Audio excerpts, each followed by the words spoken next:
nos vamos a adentrar en el debate, en el intercambio de impresiones con importantes y destacadas personalidades en diferentes ámbitos que nos van a ofrecer una visión muy amplia y una visión muy completa sobre el presente y también sobre el futuro de la ingeniería y de los retos fundamentales que se presentan en este recorrido y en este camino. Y lo vamos a hacer ahora con nuestra primera mesa redonda de este congreso, de estas jornadas, un panel que tengo además el placer y el honor de moderar y que se va a centrar en analizar cuestiones de indiscutible relevancia en estos tiempos que corren. Un panel que lleva por título Una transformación digital y sostenible. Dos de las palabras que más utilizamos, dos de los términos que más utilizamos también en estos tiempos. En este panel van a participar, e invito ya a que suban también al escenario, por favor. Van a participar, como digo, Agustín Escobar, que es presidente de Siemens en España. Muy buenos días, adelante. Beatriz Corredor, que es presidenta de Redeia. Buenos días también. Y José Oriol Salas, que es presidente del Observatorio de la Ingeniería de España. Muy buenos días a los tres. Perfecto, Beatriz, ahí en medio. Adelante en ese asiento. Y perfecto, aquí también José Oriol. Fantástico, yo me siento aquí en este extremo. Bueno, pues Agustín y Beatriz nos van a hablar, en su caso nos van a hablar del compromiso de sus empresas en este proceso, en este cambio ecológico y cambio digital hacia una economía 5.0 y José Oriol, en su caso, nos va a ilustrar con los hallazgos del informe sobre la situación de la ingeniería y su papel en el desarrollo tecnológico. Gracias, de verdad, gracias a los tres por estar aquí durante esta mañana. Bueno, nos vamos a meter ya en faena. Y lo vamos a hacer con una pregunta que les voy a plantear, una pregunta que va a tener doble destinatario en este caso que planteó Agustín y que planteó también a Beatriz, porque en el conjunto España, nuestro país, como el conjunto de la Unión Europea, está en estos momentos inmersa en dos grandes transformaciones, que es la transformación energética y también la transformación digital, de lo que estamos hablando, sin olvidar, eso sí también, sin olvidar los ejes del Plan Nacional de Recuperación, Transformación, Resiliencia, junto a la cohesión social y territorial y la igualdad de género y que se están definiendo ya en el desarrollo del futuro. Bueno, quería preguntarle a Agustín y a Beatriz, ¿cuál es el papel de sus compañías, cuál es el papel en concreto de Siemens y de Redeia en estos procesos de los que hablo? Empezamos Agustín, por ejemplo, y después Beatriz, y como va a haber más preguntas mixtas, después empezamos por Beatriz. Perfecto, pues adelante. Muchas gracias y gracias por la invitación a participar en el Congreso y bueno, buenos días a todos. ¿Cuál es el papel de Siemens? Pues yo creo que es un papel clave, especialmente porque hablamos de dos temas que son el núcleo de nuestro negocio. Nosotros nos dedicamos a la sostenibilidad y nos dedicamos a la transformación digital. Y lo hacemos en ámbitos que yo creo que son además nucleares en este proceso de transformación. Pues lo hacemos en la industria, lo hacemos en las infraestructuras y lo hacemos también en la movilidad, buscando la movilidad sostenible. Además de otras actividades de otras empresas del grupo, ¿no? Entonces, ¿cuáles son el tipo de soluciones que nosotros aportamos en el ámbito de sostenibilidad y tratando de acelerar esta transición energética que yo creo que es clave? Pues tenemos todo tipo de soluciones en eficiencia energética, integración de renovables, soluciones tecnológicas para producción de hidrógeno verde, por ejemplo, así como desarrollo tanto de redes inteligentes como de microredes inteligentes que, de hecho, cada vez van a estar más presentes. Y cuando hablamos de la industria, hay un elemento que es la digitalización, que yo creo que es un factor absolutamente clave, porque va a ser básico para que la industria pueda evolucionar, para que sea más flexible, más resiliente y más con los eventos que hemos tenido últimamente, pero también más competitiva y además va a ser una de las palancas claves para que además pueda ser sostenible. Y aquí hablamos de tecnologías, por ejemplo, el gemelo digital, combinado con softwares de simulación que van a permitir a las industrias anticiparse, van a poder, antes incluso de fabricar un producto o de construir una fábrica, van a poder hacer el diseño y van a poder hacer simulaciones de cuáles van a ser las condiciones tanto de fabricación, cuáles son los procesos más óptimos, pero también cuál es la huella de carbono que todos esos procesos pueden estar generando. Y hay un elemento que yo creo que es un elemento vertebrador de todo este cambio, que son los PERTEs, en los que nosotros pues somos socios tecnológicos de 8 de ellos, del naval, del agroalimentario, del aeroespacial, descarbonización, agua, vehículo eléctrico conectado, renovables, hidrógeno, para que no se me olvide ninguno. Y consideramos que es un elemento estratégico en el que tanto España como Europa tienen la posibilidad de hacer un planteamiento a largo plazo y realmente posicionarnos a la vanguardia de esta transformación. Beatriz, ¿cuál es el papel de Redeia en todos esos ámbitos que buenos comentaba? días a todos y a todas y muchas gracias al Colegio de Ingenieros por invitarme. No se oye, es lo que pasa que el micrófono este que me han puesto aquí tan mono no se oye. Espérate, a ver si el micrófono de mano, te lo voy a acercar, a ver si tenemos suerte. Tiene que sí. No, ya se oye, mira, ya me han abierto el micrófono. He llegado tarde. Era una indirecta a lo mejor. A ver, estaba dando las gracias por invitarme a este quinto congreso de Civitec. Me habían invitado en otras ocasiones, gracias al rector, al presidente, a todos los ingenieros e ingenieras con los que me siento totalmente en deuda, porque tengo el honor de presidir una compañía que fundamentalmente tiene ingenieros de diversas disciplinas y de los que aprendo cada día. Y siempre digo, hay aquí algunos que son miembros de lo más importante que tiene Redeia, que son las personas. Y la verdad es que sin ellos, pues probablemente estaríamos todos perdidos, querido Agustín, porque debo decirte que todo lo que ha dicho Agustín y todo lo que probablemente se está discutiendo aquí, querida Carmen Becerril, presentado a mí, tú también, tiene que ver con el papel que desempeña Redeia. Yo, como ya estoy acostumbrada, y aunque no me lo hayas hecho, a que me pregunten, ¿Redeia o Red Eléctrica? Pues lo voy a explicar muy gustosamente poniendo el ejemplo de una gran compañía española que no me hace la competencia, que es Inditex. Redeia es a Inditex, es el grupo, como Red Eléctrica es a Zara, buque insignia del grupo. Entonces, dentro del grupo Redeia, Red Eléctrica es el buque insignia, es lo que implica el 80% de nuestro negocio y de nuestra cuenta de resultados. Esto quiere decir que desde el punto de vista de la transformación ecológica, energética y la transformación digital, tenemos la responsabilidad de ser la columna vertebral, porque aparte de ocuparnos de la operación y del transporte de energía eléctrica, tenemos la obligación de gestionar las infraestructuras neutrales de telecomunicaciones. Satelital, Hispasat, es propiedad de Redeia, el 90% de Hispasat es propiedad de Redeia, el resto del 10% es accionariado público. Tenemos Reintel, que es una empresa de fibra óptica oscura, del que tenemos las 2/3 partes del mercado de fibra óptica oscura en España. Redinter, que es la compañía de transmisión eléctrica en Latinoamérica, y saludo a los que estén escuchándonos desde allí, sobre todo los que corresponden a los países donde tenemos posiciones, que es Brasil, Chile y Perú. Y tenemos Elewit, que es nuestra joven compañía de innovación, tecnología.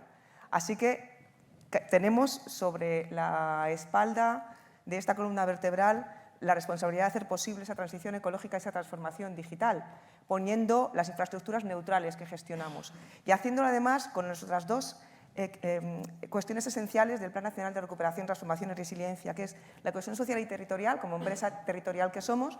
Las infraestructuras energéticas se tienen que desplegar a lo largo del territorio y no son precisamente inocuas para el territorio, con lo cual la parte de social, de cómo hacemos que el territorio incorpore estas infraestructuras, haciendo lo necesario para que sean beneficiosas para la vida de las comunidades locales, que la parte de social, y respetando la biodiversidad y los ecosistemas culturales, patrimoniales y económicos del territorio.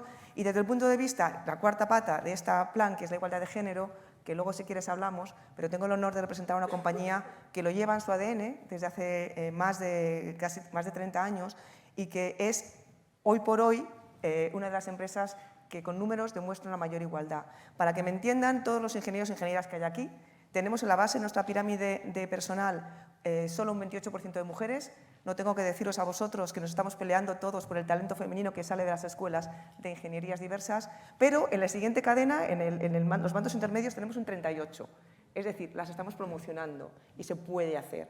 Así que con esto te digo que tenemos la enorme responsabilidad de servir a nuestro país desde una empresa que, aunque es privada, tiene el 80% del capital en bolsa y de ese 80% del capital el 70% son fondos institucionales, internacionales, pero además tenemos una enorme vocación de servicio público y la responsabilidad del personal de esta compañía, que es un ejemplo de servicio al interés general de este país.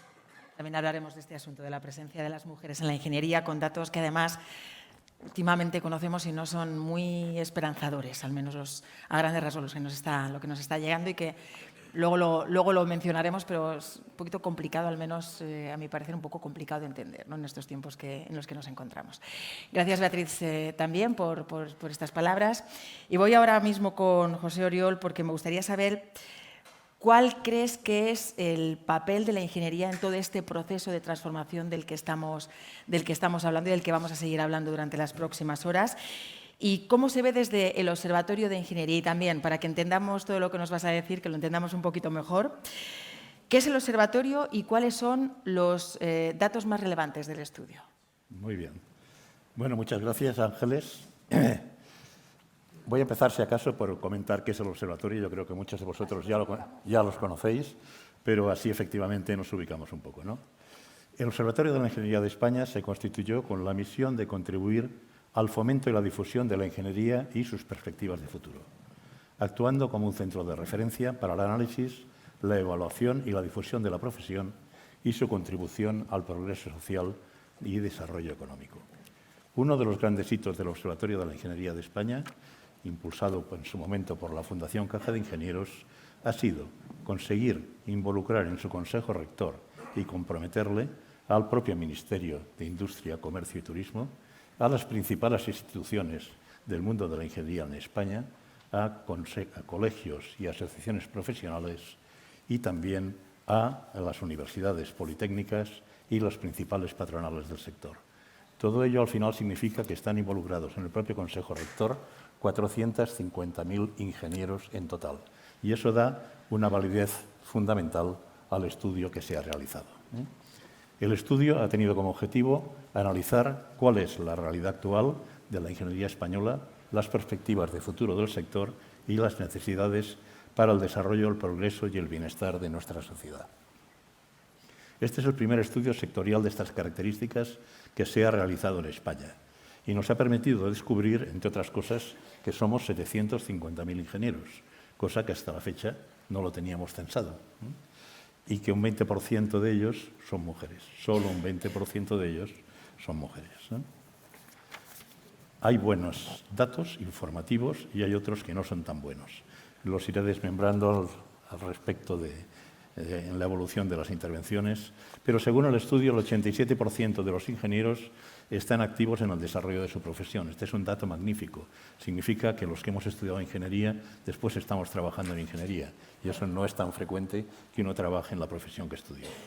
Un 14% de ellos están ocupando cargos directivos y un 15% de los ingenieros son empresarios o ejercen libremente la profesión, lo cual quiere decir que un 29% de los ingenieros en total están ocupando posiciones directivas. Bien, hay toda una serie de datos que están publicados en el libro, que tiene más de 200 hojas y que podéis encontrar en la web El Observatorio de la Ingeniería y es totalmente descargable. Muchas gracias.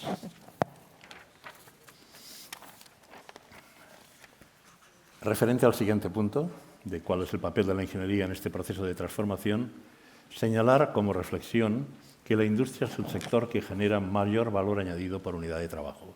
Esto ya lo sabemos todos, constituyéndose como el principal soporte de nuestras exportaciones y que además nos crea un empleo muy estable y de gran calidad. Y España es el quinto país industrial de Europa.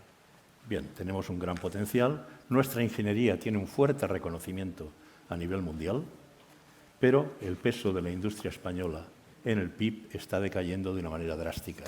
En 20 años hemos pasado del 19%, antes Fabián hablaba del 34%, bueno, eso hace ya bastantes años, pero en los últimos 20 hemos pasado del 20% al 14,7%. Mientras en Alemania en el mismo periodo se ha seguido creciendo hasta el 29%, es decir, el doble que de lo que tenemos en España. Por contra, y curiosamente, hay más ingenieros en España por cada 1.000 habitantes que en otros países europeos. El 15,7 por 1.000 de los habitantes españoles son ingenieros. En Francia es el 14,4 y en Italia es el 11. Y España, eso sí, está 4,2 puntos por debajo de Alemania, que está en el 20,4 por 1.000. Desde este punto de vista, bien, estamos en una posición que aparentemente no es mala, pero evidentemente tenemos que sacar más rendimiento de ello.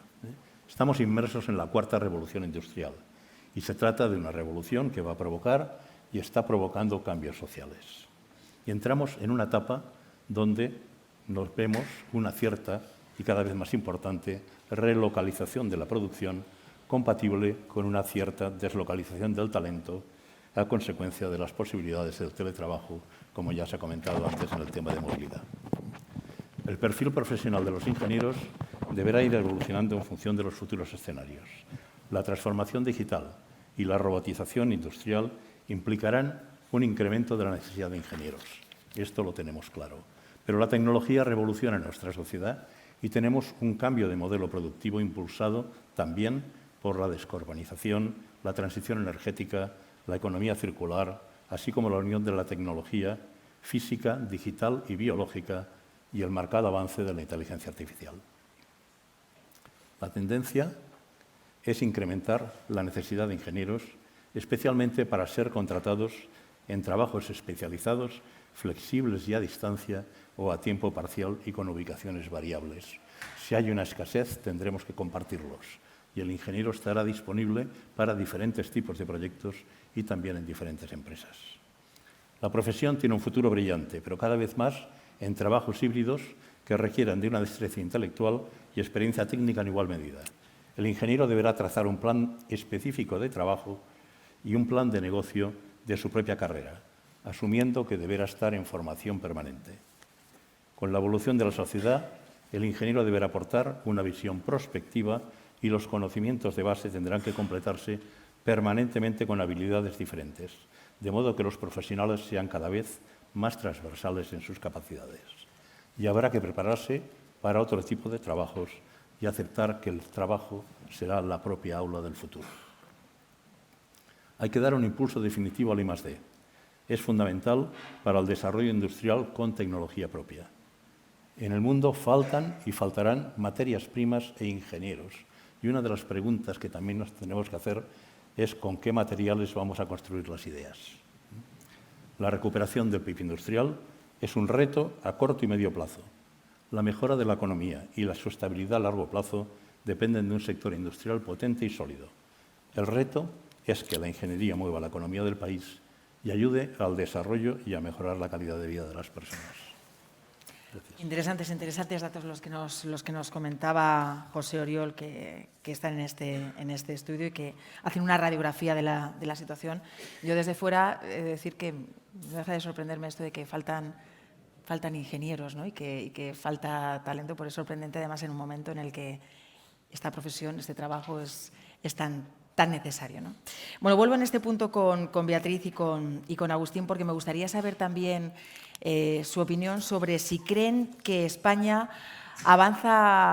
está avanzando a buen ritmo en la implementación de esta transformación, de estos cambios tan necesarios, y si la guerra de Ucrania ha hecho también o hace pisar el acelerador en este aspecto. Empiezo ahora por ti, Beatriz. Pues gracias, Ángeles. En el contexto europeo, yo creo que la guerra de Ucrania ha puesto de manifiesto algo que ya había puesto de manifiesto la pandemia, es que Europa necesita avanzar en una independencia estratégica de cuestiones críticas para el bienestar de su población. Empezamos por las cuestiones críticas de salud, y Europa ya demostró que tiene capacidad para coordinarse cuando es necesario, a pesar de las diferencias entre Estados. Y ahora, con la crisis de Ucrania, esto es muy incómodo, porque si se... Y ahora, con la crisis de Ucrania, se ha demostrado que Europa necesita una independencia estratégica en ámbito energético. Y la pregunta que nos tenemos que hacer es cómo queda España en este nuevo escenario, ¿no? Y la respuesta es que queda bastante bien. Afortunadamente, España lleva más de 2 décadas siendo muy consciente de que su principal debilidad en este tema es una dependencia de fuentes de energía que no tenemos de forma natural, como son las fósiles, pero una apuesta por lo que sí tenemos de forma natural, que son el viento, el sol, energías renovables, y se ha hecho una inversión mayúscula para poder conseguir adaptarnos a esta necesidad de la que hemos hecho virtud.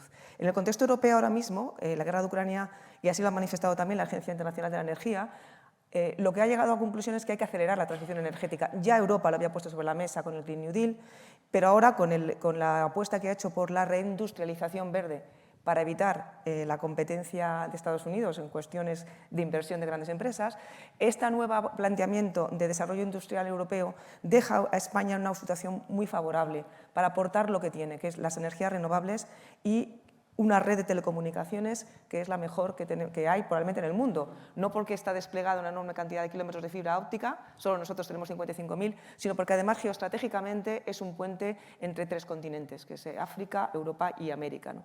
Entonces, en esta coyuntura, ¿qué tiene que hacer España? Pues tiene que acelerar lo que ya estaba, ¿no? Que es su implementación del Plan Nacional Integrado de Energía y Clima para aportar a Europa toda la energía renovable que Europa va a necesitar para poder hacer esa transición a 2030 y a 2050, que cada vez que se reúnen los ministros de energía, y se reúnen mucho, deciden ser más ambiciosos en esos objetivos. Nosotros en España tenemos, ahora mismo se está revisando el Plan Nacional Integrado de Energía y Clima para subir esas ambiciones. La red de transporte española, la que gestiona Red Eléctrica a través del Centro de Control y de Operación, que es único en el mundo, gracias a los ingenieros que han podido desarrollar un sistema propio de gestión de energía renovable. Ese centro de control, que imagino que muchos de los que estáis aquí lo conocéis, y si no, a los decanos y rectores os invito a que lo podáis conocer, permite integrar masivamente la energía renovable que se produce. Y cuando digo masivamente, estoy hablando de vertidos inferiores al 2% de la energía generada. En el mes de abril llevamos bastantes momentos con puntas de aportación de energía renovable superior al 60% de la demanda nacional. Varios días con varias horas a 0 euros megavatio hora. Ayer, por ejemplo, 0 euros megavatio hora porque la demanda se está cubriendo masivamente con energía renovable, que como bien saben los ingenieros, por sus propias características de no tener inercia y tener unas cuestiones de producción basadas en la electrónica de potencia, su integración en los nudos es muchísimo más complicada que la energía procedente de generadores síncronos y, por tanto, es mucho más difícil de integrar. En un sistema en el que cada vez va a ser una mayor generación distribuida, basado en puntos, en millones, en miles de puntos de generación a través de autoconsumo, no solamente residencial, sino también industrial, la capacidad que tiene el operador del sistema español para integrar esas energías renovables y llevarlas a donde hacen falta, que es a través de la débil interconexión a Francia, es una ventaja competitiva de España. Llevamos 18 meses exportando energía todos los meses a través de la interconexión a Francia. El año pasado le aportamos a Francia el 3% de su demanda eléctrica y a Portugal el 35%, gracias a las energías renovables españolas. Por tanto, España está muy preparada para poder hacerlo, lo está demostrando, pero tiene que hacer más. Tiene que avanzar en el Plan Nacional Integrado de Energía y Clima y en cuestiones que ha citado Agustín, ¿no? En tecnologías imprescindibles para que realmente se pueda avanzar al 74% renovable en 2030 y al 100% en 2050. Almacenamiento. Nosotros estamos desarrollando tecnología de almacenamiento por bombeo reversible en las islas, que es el único sitio donde podemos, por razones de ser operador del sistema. El almacenamiento depende mucho del hidrógeno verde, verde porque para nosotros el hidrógeno es procedente de fuentes renovables. Hay que ver el destino final de ese hidrógeno, quiénes son los que lo van a poder utilizar más allá de las grandes empresas, pues, como pueden ser las de fertilizantes. Avanzar en la tecnología offshore, que en España va a suponer un enorme impulso para la cadena de valor, porque la tecnología en España tiene que ser flotante, y de hecho estamos trabajando en la investigación en subestaciones flotantes, porque en el Mar del Norte, con la pulsidad que tiene, es muy sencillo poner un aerogenerador en el mar, pero en España, por la profundidad de la costa, no es así. Tenemos que avanzar en cuestiones de eficiencia energética, en cuestiones de autoconsumo. Estamos trabajando con los ingenieros del Centro de Control, del operador del sistema y de la Dirección General del Transporte para ver cómo podemos tener una visibilidad de cuál es realmente la demanda instalada en autoconsumo, tanto que tiene vertidos como que no, porque la demanda de autoconsumo es demanda que desaparece de los cálculos y de las previsiones, y precisamente para operar el sistema necesitamos tener un ajuste muy fino de esa demanda, ¿no? Por tanto, la tecnología, la ingeniería a todos los niveles es absolutamente imprescindible para poder acompañar a España en este camino, ¿no? Y desde el punto de vista innovador, y ahora que hay muchos ingenieros aquí, estamos trabajando también con los fondos de recuperación y resiliencia en cuestiones críticas para nosotros, como son la ciberseguridad de las infraestructuras. Gestionamos las infraestructuras críticas más importantes del país, toda la red eléctrica, la red de telecomunicaciones neutral, cuestiones que tienen que ver con sistemas de hibridación de tecnologías, baterías y ultracondensadores.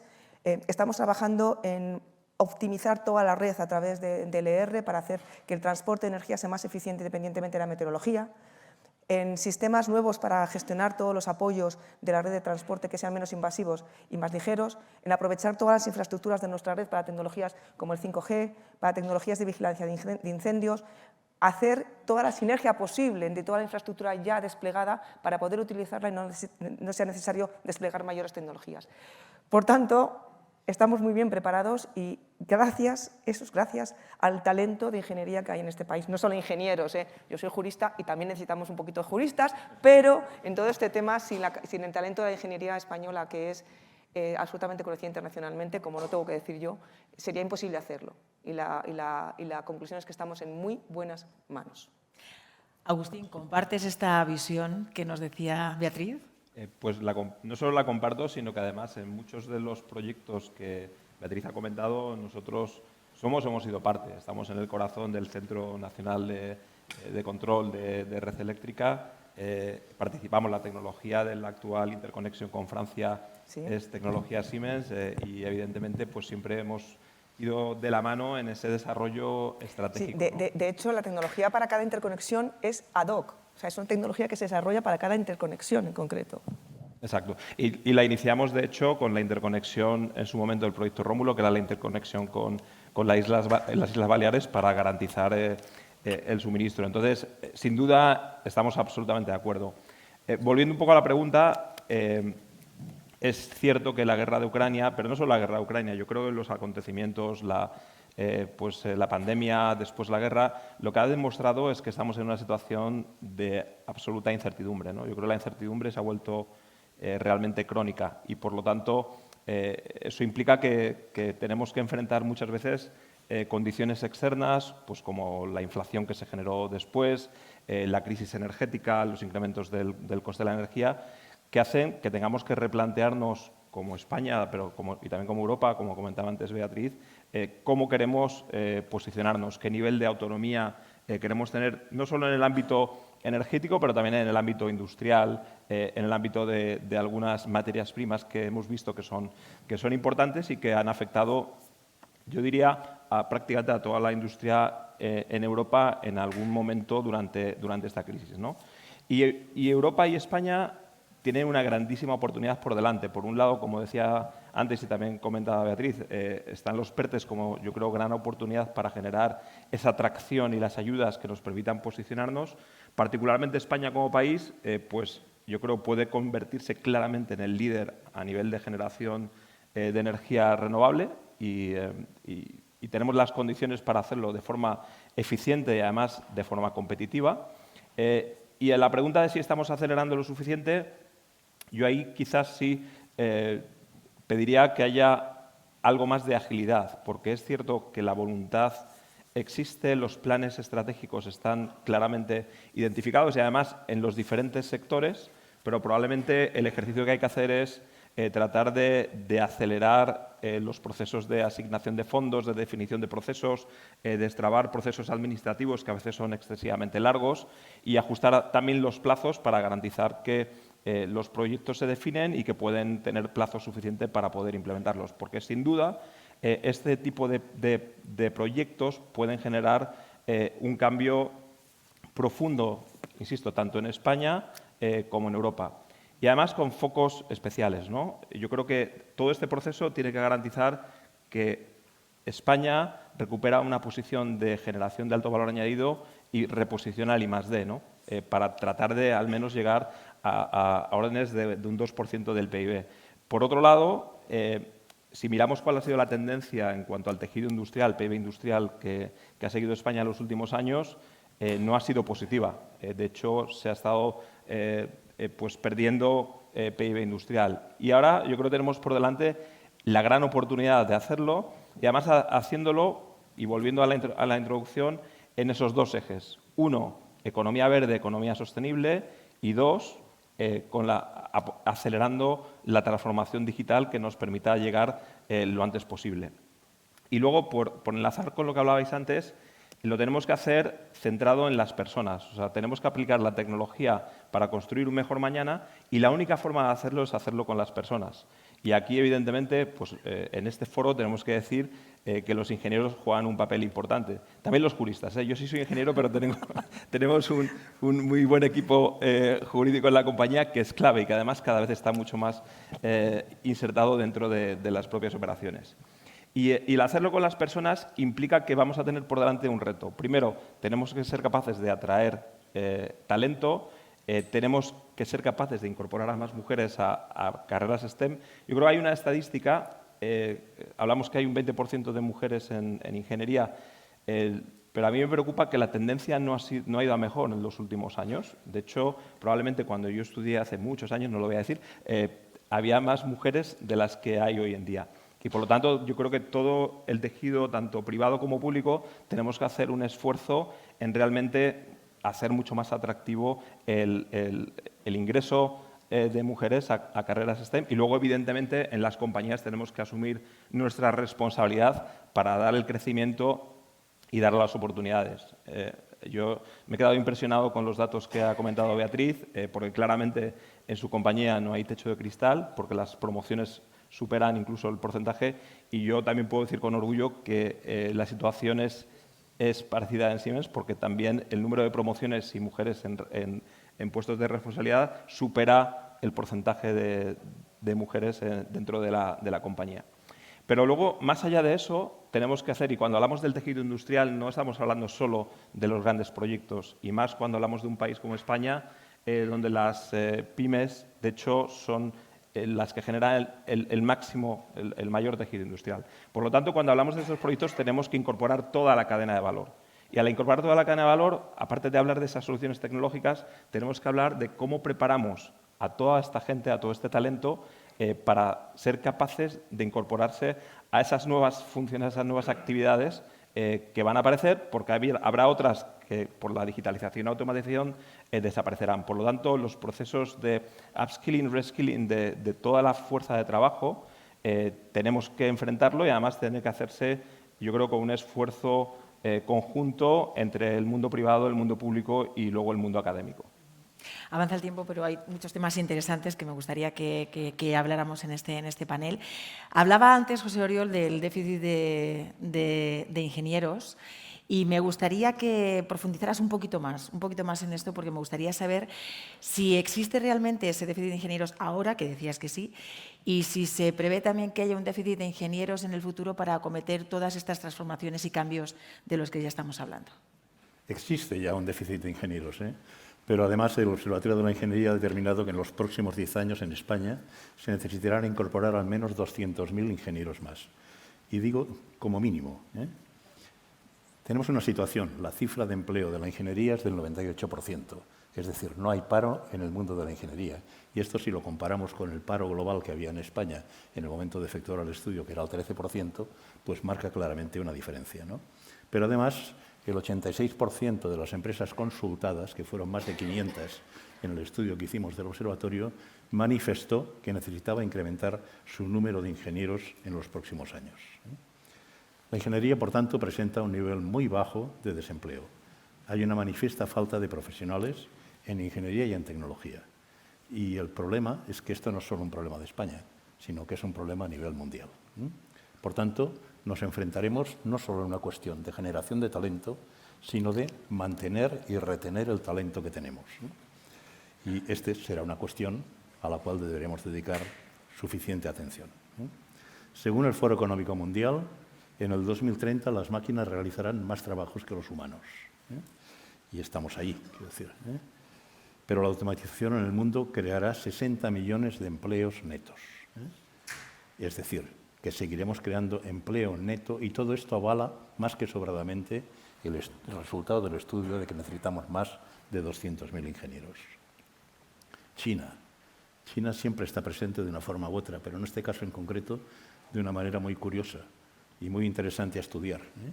En China se forman más del 50% de los ingenieros científicos y matemáticos del mundo. 1.500 millones de personas contra 8.000 millones de personas, y el 50% de las profesiones STEM se están estudiando en China, que tiene planificación a largo plazo. Ahí hay camino a recorrer. También basta ver la situación de I+D en España, en comparación con países como Alemania o Estados Unidos, que nos duplican, o ya no hablo de Corea, que nos triplica incluso, ¿no? Y debemos reflexionar al respecto si lo que queremos tener es una autonomía industrial, cómo realmente debemos considerar que sería conveniente tenerlo lo más rápidamente posible, o al menos parcialmente, ¿no? ¿Tenemos medios? Bueno, yo creo que en cuanto a medios no estamos mal. En cuanto a situación, no es que estemos especialmente mal. Me refiero a la situación de base, pero tenemos mucho trabajo a realizar porque habrá la carencia, y esa carencia la tenemos que satisfacer de una forma u otra, ¿no? Tenemos del orden de unas 50 universidades que imparten ingenierías en el país, 4 de ellas universidades politécnicas. Tenemos 600 titulaciones en ingeniería en total. Generamos más de 30.000 ingenieros por año. La ingeniería española tiene un prestigio reconocido a nivel mundial.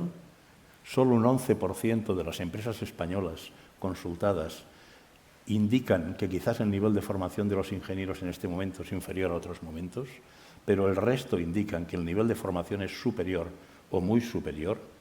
Y por contra, tenemos una dificultad de contratación. El 50% de las empresas consultadas dicen que no encuentran el perfil adecuado. Y seguramente no lo encuentran porque ya no basta con suministrar ingenieros, basta con que estén adaptados a las necesidades actuales. Y las necesidades actuales las marca la evolución, las marca la innovación, las marca la empresa, y a la universidad le cuesta seguir ese ritmo, como por otra parte tiene una cierta lógica, porque va como mínimo 5 años atrasadas en sus planes, ¿no? Hay que considerar que en 2030 el 40% del Producto Interior Bruto español girará en torno a la digitalización. Y si queremos datos más concretos de este momento, este año 2022 la contratación en consultoría de nuevas tecnologías en España ha crecido un 26%. Esta es la situación. En cuanto a formación, ¿qué tenemos que hacer? Pues lo primero es ilusionar a los jóvenes y asegurar su formación. Eso con una visión a largo plazo, con una visión a medio plazo, corto plazo, tenemos que ver cómo podemos proveer de forma más inmediata ingenieros al sistema, ¿no? Hay una cuestión también. En Europa, fundamentalmente en Alemania, la formación profesional tiene un gran prestigio. Y en España no parece que goce del mismo prestigio. La formación profesional es muy importante, es una gran ayuda en el tema de la ingeniería, porque no todas las labores que son desarrolladas por ingenieros de los diferentes niveles son necesariamente o tienen necesariamente que ser desarrolladas por ellos. Determinadas labores podrían ser desarrolladas por gente con una buena formación profesional. Y, por tanto, eso puede ser una gran ayuda. Potenciar la formación profesional es una incorporación más inmediata al mercado de trabajo y puede ser también una gran ayuda a intentar cubrir parcialmente estas necesidades que se están produciendo, ¿no? Luego tenemos que atacar problemas a medio plazo, ¿eh? El 70% de los profesores de primaria reconocen no saber cómo enseñar matemáticas, física o química.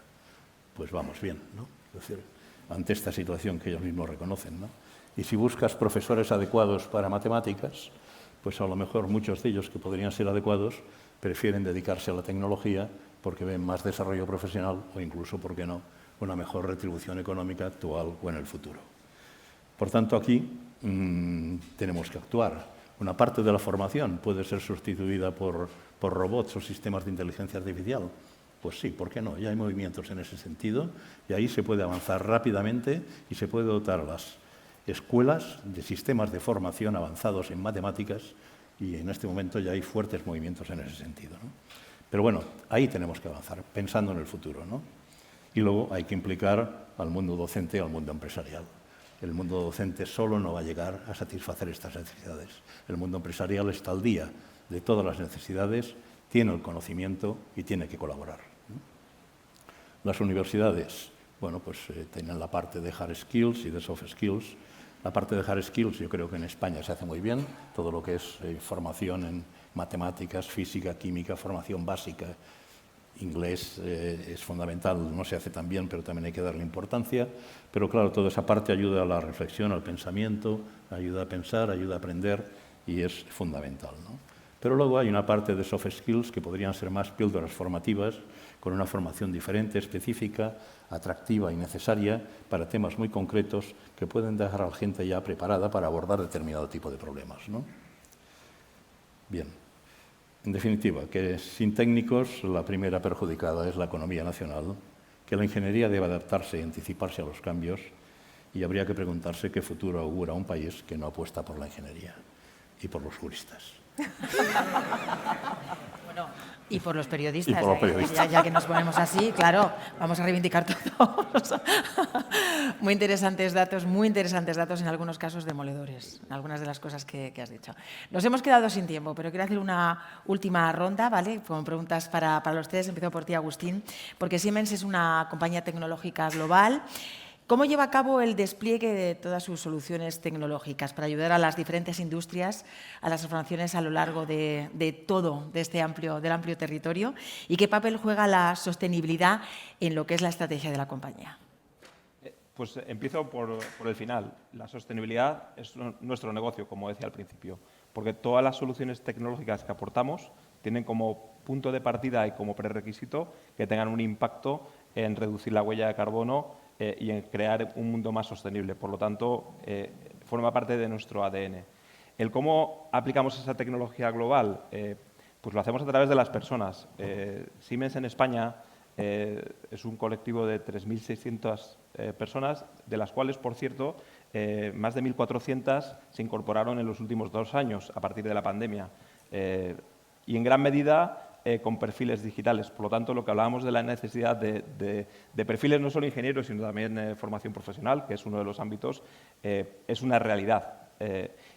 Porque es clave que esa implementación de tecnologías globales lo hagamos de forma localizada, teniendo la competencia para poder hacerlo. Y además apoyándonos en el I+D.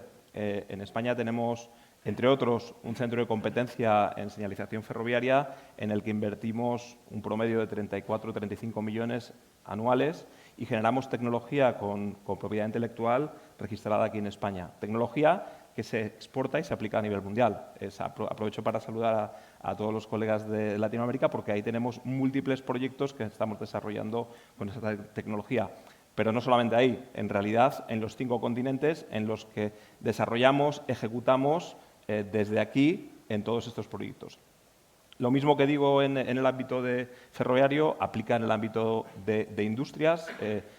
Con el Cabenlo Digital hemos ayudado a clientes en España, por ejemplo a Deoleo, que es un líder mundial en aceites de oliva, con nuestro software hacer todo el diseño de los procesos, optimización en tiempo real de los procesos, optimización de costes, pero luego les acompañamos en su compromiso de tener descarbonización completa, es decir, un net cero en el 2030.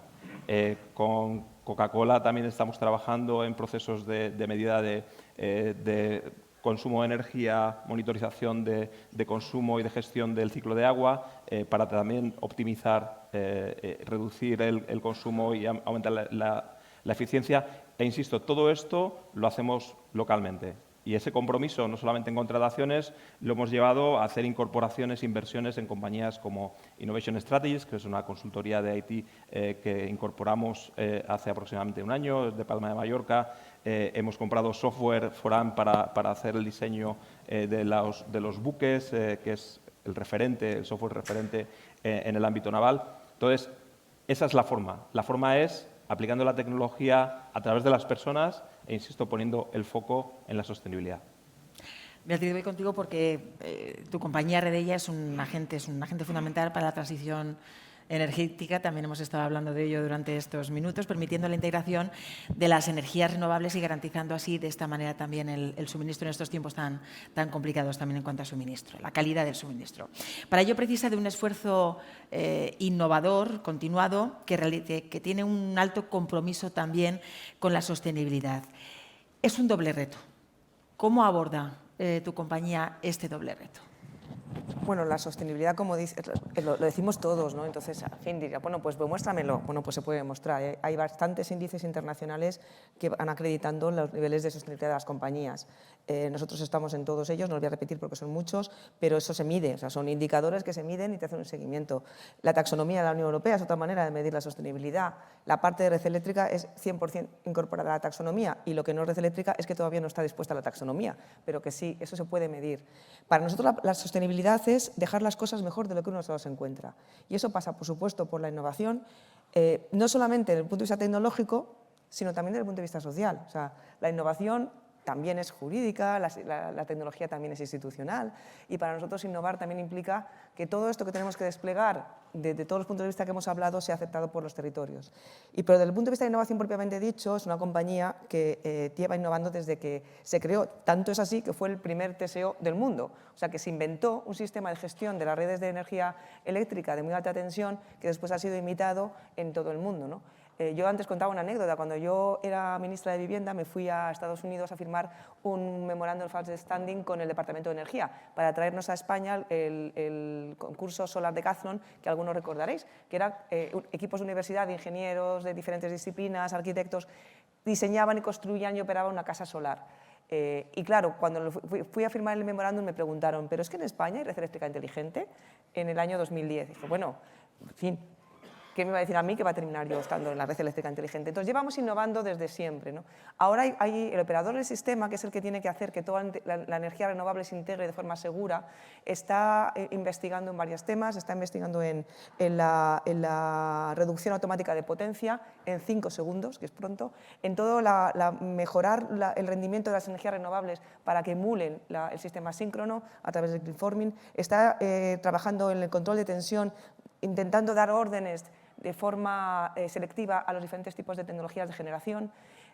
Y, por supuesto, tenemos Elewit, que es una compañía que se creó hace 3 años para potenciar el intraemprendimiento a través del talento de la propia compañía, intraemprendimiento que ya se ha materializado en pilotos que se han puesto a la venta en el mercado, a través del Venture Client, Venture Corporate, todo el ecosistema de emprendimiento de startups y de scale-ups, y a través de la vigilancia tecnológica mundial. Y esto al final es lo que va creando un ecosistema que en España, por cierto, tenemos un ecosistema de emprendimiento de base tecnológica excepcional, vinculado, por ejemplo, a través del South Summit, que tenemos que estar muy orgullosos. Es que eso de que inventen ellos no existe en España, no existe y está internacionalmente reconocido, ¿no? Por tanto, todo esto de la sostenibilidad no es una sola palabra, no es ecopostureo, se mide, señores, y los que no se sometan a este escrutinio, pues evidentemente van a tener un problema en la gestión de sus compañías, porque la rentabilidad económica y la rentabilidad social no se pueden separar en absoluto de una innovación en todos los sentidos. Por tanto, una vez más, gracias a los ingenieros e ingenieras. Y no os hago la pelota, es que me lo creo de verdad, ¿eh? Es que... Bueno, vamos a ir terminando ya, pero bueno, una de las cuestiones que se han tocado también en este panel ha sido precisamente la presencia de las mujeres, ¿no? en las carreras STEM, con datos malos para el presente y malos parece para el futuro, al menos por este descenso del que estábamos hablando también antes y que hablaba Agustín. Bueno, me gustaría, ya para terminar, preguntarte y decirte qué papel desempeña realmente y qué papel debe desempeñar la mujer en esta revolución tecnológica en la que nos encontramos.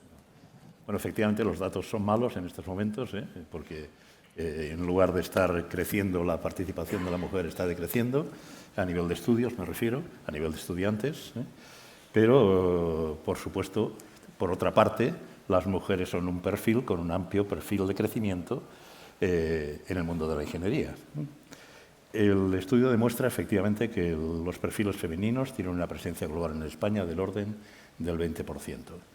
Y esta proporción, que efectivamente es muy baja y es mala, curiosamente es equivalente a la proporción que hay en Europa. En Francia, por ejemplo, es el 22%, en Italia es el 18%. En Alemania es el 17%. Aún así, desde luego, eso no quiere decir que tengamos que estar contentos, es una situación a revertir y además la necesitamos a la mujer que se involucre en el mundo de la ingeniería. Si queremos analizar un poco la situación de por dónde va el perfil de la mujer en el mundo de la ingeniería, nos damos cuenta que en un análisis por ramas, la presencia de mujeres en ingeniería agrícola y agronómica es de un 34%, por ejemplo, del total. mientras que la ingeniería agrícola y agronómica representa solo un 8% del total, lo cual quiere decir que claramente dentro de la ingeniería la mujer tiene unas tendencias marcadas, ¿no? En cambio, si miramos en ingeniería industrial, las mujeres es un 19 y el general es un 43. Las tendencias claramente están marcadas, ¿no? Si miramos otras ingenierías, que son parte de nuevas tecnologías, que también están inmersas en las otras ramas, ahí las mujeres son un 24 contra un 11. También marca un poco la tendencia, ¿no?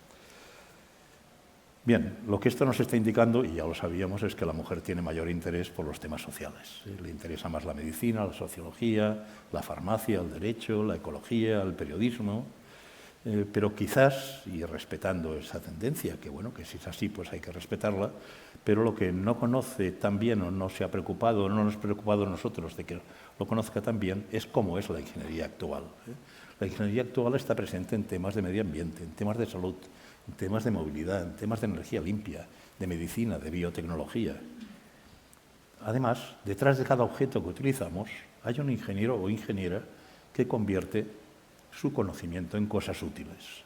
Es decir, la ingeniería aporta mucho a la sociedad y cada vez aporta más en áreas que pueden ser más de interés para aquellos que se preocupan más por temas sociales. ¿Hacia dónde van las demandas profesionales? Pues en este momento hay una gran demanda de profesionales en temas de Internet de las Cosas, analistas científicos de datos, inteligencia artificial, robótica, ingeniería genética, para medicamentos, terapias génicas, para mejora de la productividad y calidad de las plantas, para temas de prótesis, control de agua y aire, cambio climático, potabilización, renovación urbana y edificios, residuos cero, biodiversidad, energías limpias, diagnóstico médico, etc. ¿Puede interesar estas profesiones a la mujer? Quizás va más en la línea de lo que la mujer está pensando, ¿no? ¿Y tiene las cualidades adecuadas para desarrollarse en el mundo de la ingeniería? Eso ni dudarlo. Quiero decir, al final, si miramos los mejores expedientes académicos hoy en día, pues ¿por qué no? Quiero decir, pero muchos son de mujeres, ¿no? El 55% de los universitarios españoles son mujeres, ¿eh? Y en cambio solo el 20% de los ingenieros son ingenieras. ¿Por qué deben sentirse atraídas por la ingeniería? Voy a empezar por un tema económico, que no es el principal, pero que también está ahí, quiero decir, porque hasta ahora no hemos mencionado esos temas. El sueldo medio de la ingeniera española está un 43% por encima del sueldo medio general, mientras que el de ingeniero está solo un 27%. No tiene prácticamente brecha salarial con el hombre, la ingeniera respecto al ingeniero. Hay una brecha salarial de un 10%, que evidentemente hay que rectificar, pero que en parte viene justificada por su media edad, que también es más joven en el desarrollo de la profesión. Estamos en una profesión sin paro, por tanto, con una fuerte demanda. Es la profesión que da mayor satisfacción a los que la ejercen. Según encuestas realizadas, el 73% de los ingenieros están claramente satisfechos con la profesión que desarrollan. Profesión líder en este sentido, ¿eh? Es una profesión de la creatividad, que te aporta resultados tangibles. Es una profesión de futuro, con una necesidad creciente. Podrás elegir el trabajo, el país y la compañía que quieras trabajar prácticamente. La compañía no va a tener tanta posibilidad de poder elegir tanto, pero el profesional sí que va a tener posibilidad de poder elegir. Y si dudamos de si la mujer tiene suficiente creatividad o no para ejercer la ingeniería, que no tenemos por qué dudarlo, pero os pongo un ejemplo. Las patentes europeas, el 13,2% de las patentes europeas han sido hechas por mujeres. En concreto, en Alemania es solo un 10%. En España es el 23,2%. Somos líderes, las mujeres son líderes en patentes europeas. Eso demuestra creatividad, ¿eh? Por tanto, la mujer tiene futuro dentro del mundo de la ingeniería, seguro. Tenemos que divulgar para que así lo entienda también ella.